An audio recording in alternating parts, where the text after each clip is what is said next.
Snapple is known for delicious drinks and facts under their caps, but what rumors follow the company? Follow me down the rabbit hole to find out.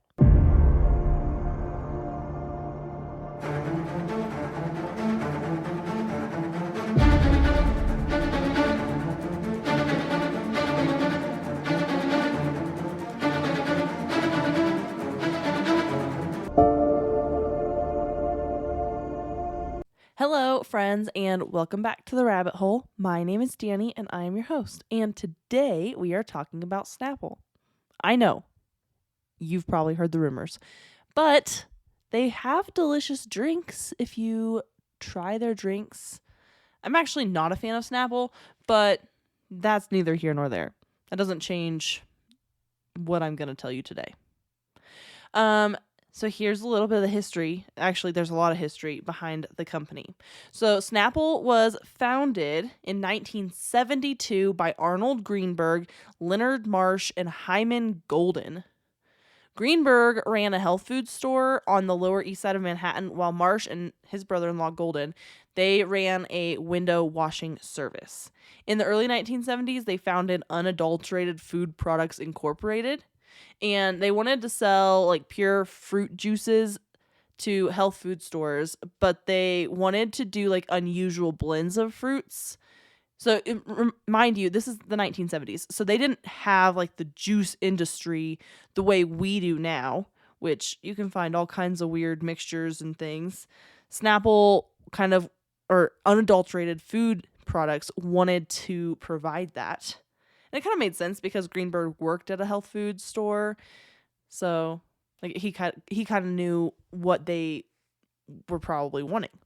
So they ran this business in their spare time while they were still working their regular jobs. So they couldn't just quit their jobs and run unadulterated food products because they weren't making enough money. In 1978, they began to market carbonated apple juice, and they called this product Snapple, which makes sense because, carbonated is kind of like snappy, and it's an apple juice. I mean, okay, who doesn't like carbonated apple juice? So Snapple was so popular, super popular. And in the first month, they sold about 500 cases. And then in the second month, they also sold another 500 cases. So they were like, wow, all right, this is kind of our thing. They were kind of getting into it. Everyone started calling them because they wanted their product. They, like, the distributors started calling. Everybody wanted this. They're like, this is the best. Well, it's not for the reason you think. So now, don't get me wrong. Carbonated apple juice is delicious, but in the warehouse where Snapple was being kept before distribution, the tops started to pop off the bottles, and that's when they realized that the juice was fermenting. So they weren't just selling apple juice, they were selling basically like fermented apple juice, so alcohol at that point. Once they got that debacle all figured out, and they did in fact start to grow the company. So in 1979, they hired their first salesman. So outside of the three of them, that was like the first person that they hired. 1980, Unadulterated expanded the Snapple line to include all other natural juices. In 82, they added natural sodas. So this product was a bit pricey at the time. It was $1 a bottle, which I know right now seems like cheap, but back in 1982, that was quite pricey. Despite that, however, they still have decent success with this in New York, Boston, and Washington, D.C. So at this point, they're still like an East Coast company. They hadn't expanded any further. They're from New York, so of course they're going to start in New York, but they're kind of staying on the East Coast. In the meantime, the founders spent most of their time, because at this point they had quit their other jobs. So they spent most of their time thinking up new products and names, different things. It took about 6 months to a year to develop each new variety of Snapple because they had to make sure that the taste was just right, that the color was, because nobody wants to drink like a brown drink. So you have to make sure the color's right and the taste is right. And they wanted to name each variety something that wasn't too gimmicky, that they could, that would catch your attention, but I don't know. They spent a lot of times on names. They thought of a lot of different names before landing on one name. In 1986, Snapple expanded into fruit drinks. A year later, they finally Finally, they struck gold. They did it. It only took them like 15 years. Snapple needed a summertime drink. So they had all these other drinks. They had, the apple juice, the natural juices, fruit drinks, sodas, but they wanted to do like a summertime drink. And that's when they decided to make iced tea, which that was it. Like, that's what they needed. So the secret was that they worked with a tea vendor and a bottler, and they would bottle the tea while it was still warm. So that eliminated the need for preservatives. So up until this point, all the bottled teas that were like, they were made from either concentrate or like they had concentrates in them, sugars, preservatives, soda. They didn't taste good. So Snapple made the first ready to drink tea that actually tasted good. And it was single serve. So you get it like a single serve, like almost a soda bottle type, right? Like Snapple is still a single serve option that actually tasted delicious. And that sounds all good, but then they like couldn't keep up with production. We're going to get there in a second. So in 1988, Snapple introduced the lemon flavored iced tea. The product was so popular that it continued to sell even as summertime left. So they weren't expecting iced tea to do well after the summer, but it did. They were super excited about that, obviously. So they started to add other flavors. By the end of 88, Unadulterated Food Products Incorporated's sales had increased by 60%. So they were up to $13.3 million in sales that year, which, I mean, is a lot, especially like an increase of 60%. Who's not excited about that? That's for sure. So the growth continued into the next year, so 1989, where they added 53 different flavors. And in the first 6 months of 89, the company's revenues from non-carbonated drinks increased by 600%. I'm sure they were just happy dancing all over the place. And by the fall of that year, they couldn't keep up with demand. Like I said, they started to fall behind. So that's when they actually added like a second bottling company, or they sent their bottles, or they sent their products to 2 different bottlers now. So they had to increase what they were doing because they couldn't keep up and more people wanted their product. In 1990, Snapple introduced Snap Up. So this was their entrance into the isotonic sports drink market. And they also introduced a bigger bottle option of 32 ounces to be sold at grocery stores and taken home. So they were trying to break out of the single serve market and into more like a 2-liter option, 1-liter, 2-liter option, like you see sodas, because they wanted to sell more products basically. And they were trying everything at this point, right? And the other companies were doing it and it was working for them. So why couldn't it work for Snapple? Or, Unadulterated Food Products at the time. In 1991, they moved their headquarters to Long Island from Brooklyn. I mean, the 3 founders lived in Long Island, so it made sense for them to move it. And of course, their growth just continued. They were growing so much. They were now second in sales only to Lipton. And they introduced Snapple to the California market. So they finally expanded away from the East Coast and went to California, which that's a really good place to start in the West Coast. If you're going to start somewhere, California makes the most sense, in my opinion. I mean, I'm no expert, but, in my humble little opinion, go to California. And also, Californians love fruit drinks. I don't know if that was true in the 90s, but I feel like it's always true. In 1992 was a huge year for Snapple. Huge. A lot of things happened. So Snapple reached an agreement with this. So they needed more money. Basically, they were trying to figure out how do they get more money for more advertising to expand nationwide. They wanted to move their product everywhere, not just California and then like the East Coast states. So they reached an agreement with Thomas H. Lee Company, and a Snapple Holding Corporation was formed in Delaware.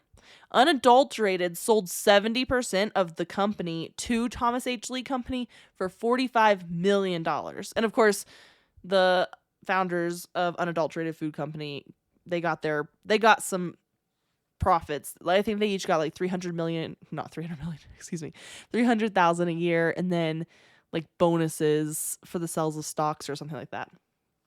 So this deal helped Snapple to gain the resources to get nationwide distribution, but this ramp up got the attention of the big soft drink industries. So Coca-Cola teamed up with Lipton, and Pepsi teamed up with Nestea to market their own iced tea products. So Coke and Pepsi both were like, oh, poopy.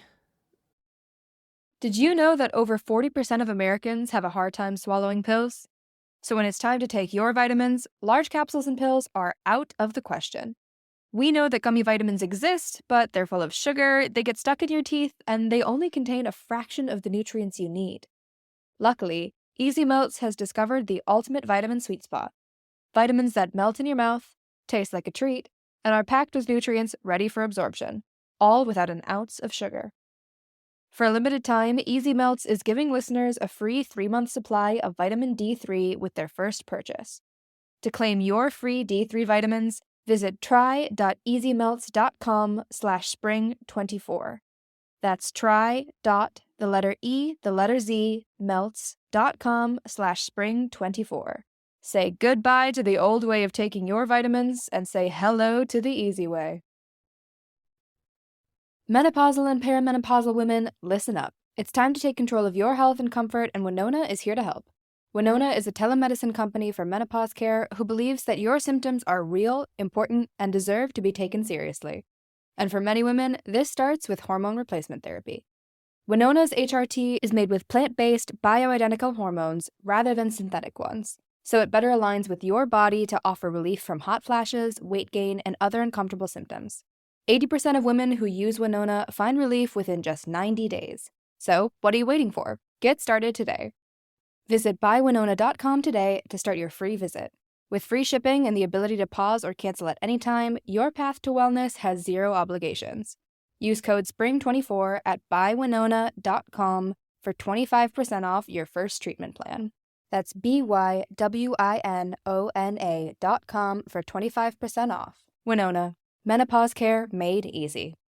We see you, Snapple. And they started to kind of feel threatened, and Lipton and Nestea both needed backup because, like, who doesn't want a backup?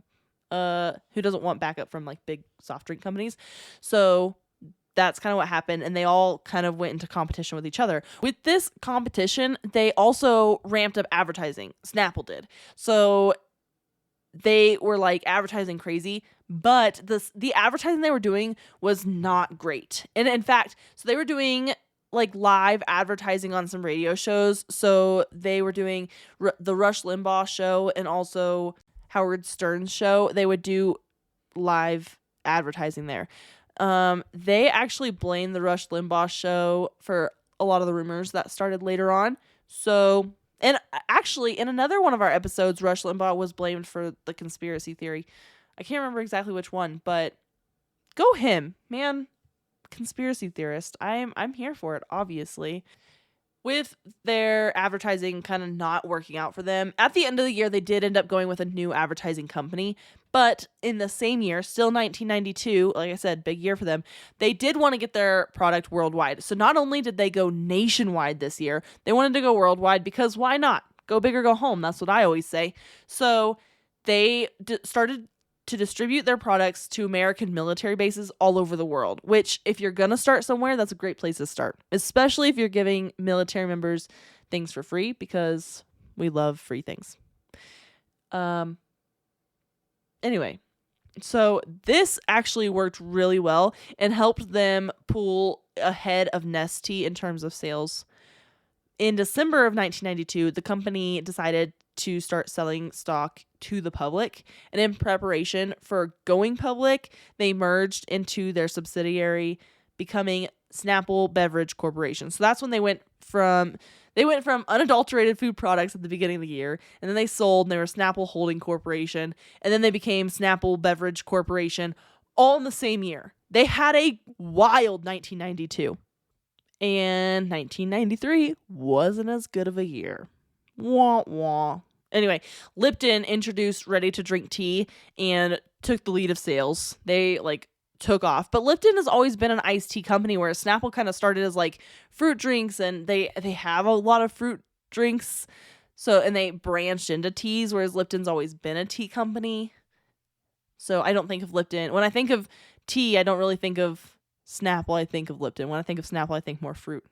Anyway, I know that it doesn't matter what I think.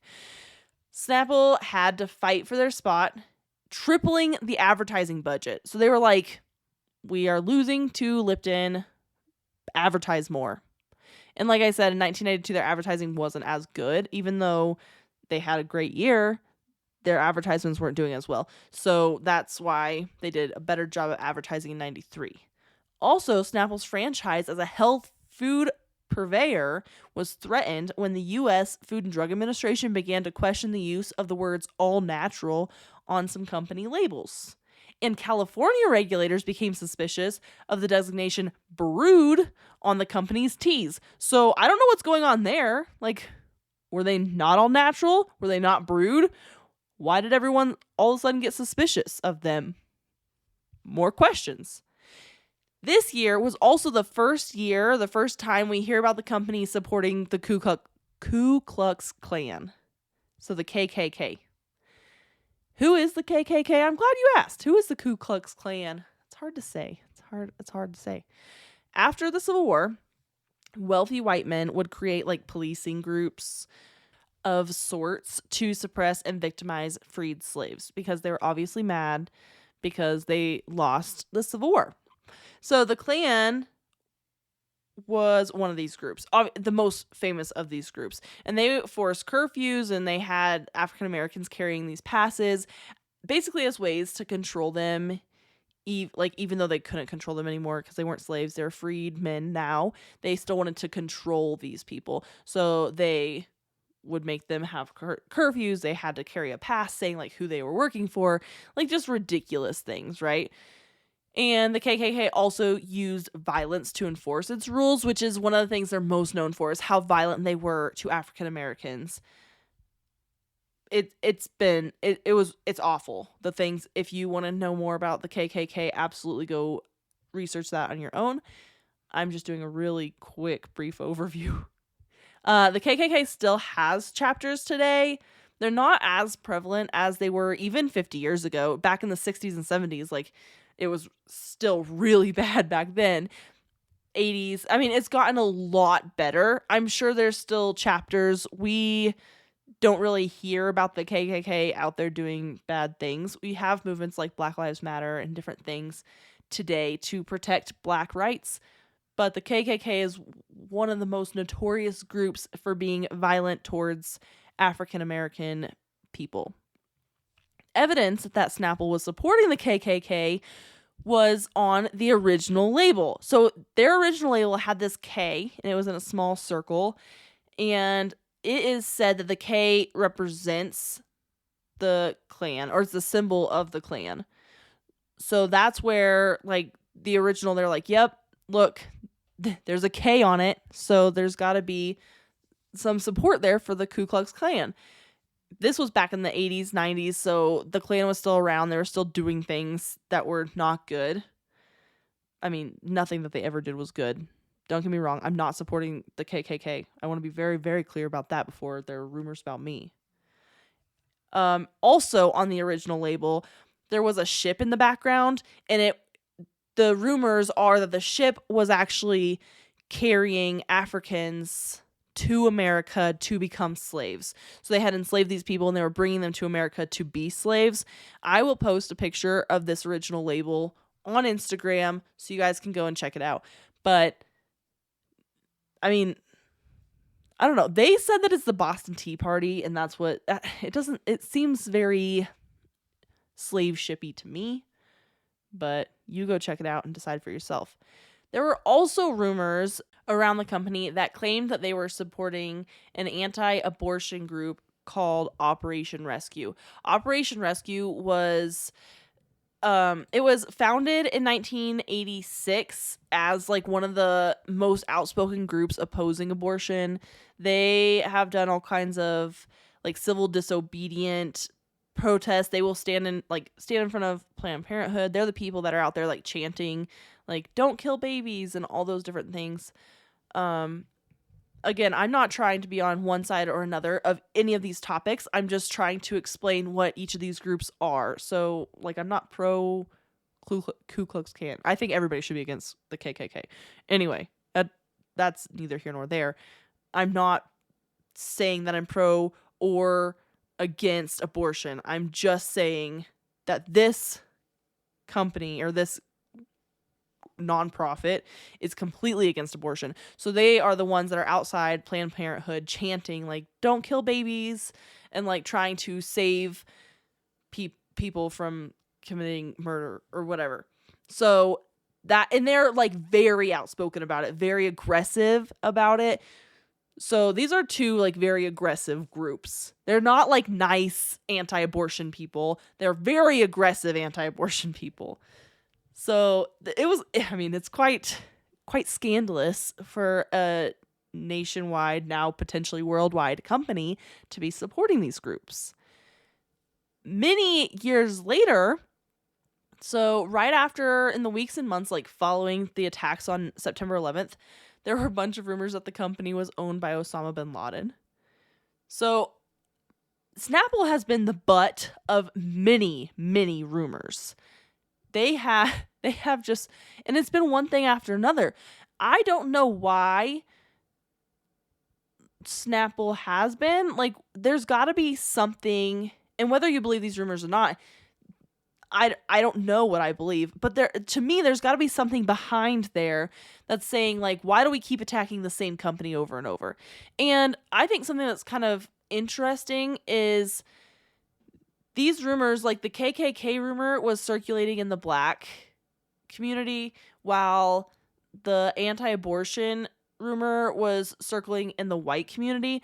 So it's weird that these were kind of racially fueled rumors. Whereas, like, I don't know where this Osama bin Laden rumor came from. I don't know if these rumors are true, but it's weird to me that we keep attacking Snapple. Like, what's going on there? Like, what is the reasoning behind Snapple? And they keep trying to put these fires out, and we just keep attacking them over and over and over. Why not Lipton? Why not Nestea? Why not any of these other companies? Just Snapple over and over. So something is going on there. I feel like these rumors are kind of like a smoke and mirrors, you know, like they're trying to cover up for something else that's going on, and I haven't found that yet. But when I do, you'll be the first to hear about it. Until next week, my friends, stay skeptical, and I will see you all soon. Hey friends, The Rabbit Hole is an independent podcast with everything you hear done by me, Danny Mercy. I appreciate all of your support. Please rate and review wherever you're listening. If you want to follow us on Instagram, it's at rabbit.holepodcast. And thank you, Zakar Balaha, for our awesome intro.